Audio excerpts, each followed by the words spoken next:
balancing masculine and feminine energies in order to grow and create the business of our dreams.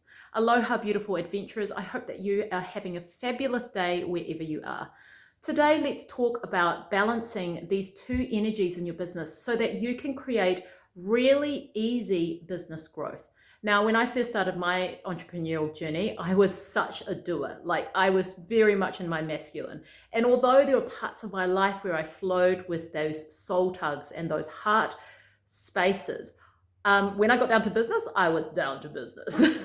So now I'm glad to finally have stepped into the place where I find that balance. And this is what I teach with all of my students. It's very important to, if you want to have this business journey be really fun and easy, to be able to have both these qualities running through you. So the feminine is very much about allowing things, receiving things, i.e. money or clients, and following those soul tugs, even though they may not make sense. The masculine is very practical and is the doer in you, the action taker, which is equally as important. So I have clients on either side of those balances. Usually they're either more in the masculine where they've been doing, and they're not really tapping into their intuition of how to do or what actions are going to be the smartest for their return. Or I have very feminine swayed entrepreneurs who are really great at tapping into their intuition, but they don't necessarily take action or have a structure or plan to funnel that energy into the creation or the dreams that they really want to create in their business. So I like to think of it like this. The masculine energy of us is like the container or the banks of the river. And it allows our feminine energy to be directed towards what we really want. And that is like one of the hardest things too, right? Knowing what you really want. So when we know what we really want, we know how or what we want to achieve in the world through our businesses, we need to have those structures in place, which is that masculine energy, and we need to take action within those structures, i.e. direct our feminine energy so we can create that thing really easily. If we don't have those structures in place, i.e. you're really highly in your feminine, then our energy can go all over the show. And this can be a fun ride, but it doesn't necessarily get to where you want in a very quick way or efficient way.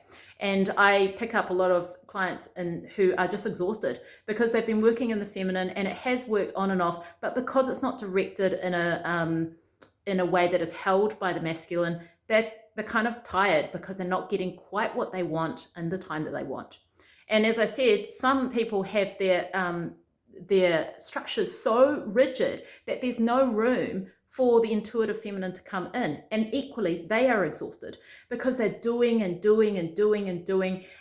it's more like taking action for action's sake rather than action that is led by intuition, which is smart action that gets you results in a really, really quick way. And it's almost magical, like it is magical. So my question for you is, where do you see yourself on the scale? Are you highly in your masculine or highly in your feminine? Or is there room for more balance in your life? And you will know these things. You will know if they're not in balance by how you feel. If you're feeling like you're not getting to your dreams fast enough, if you feel frustrated or lack of energy, it can be a tip over to either sides of these energies. So ask yourself that, and once you know the answer, you can ask yourself, well, how can I either shore up my masculine or shore up my positive feminine? Yeah. And if you really want help with that on a one-on-one level, then I invite you to send me a private message and let's have a chat about how we could work together so that you can start creating the business of your dreams and bringing it into reality in a really fun, easy, and fast way. Alrighty, have a beautiful rest of your day and I will see you soon. Ciao for now.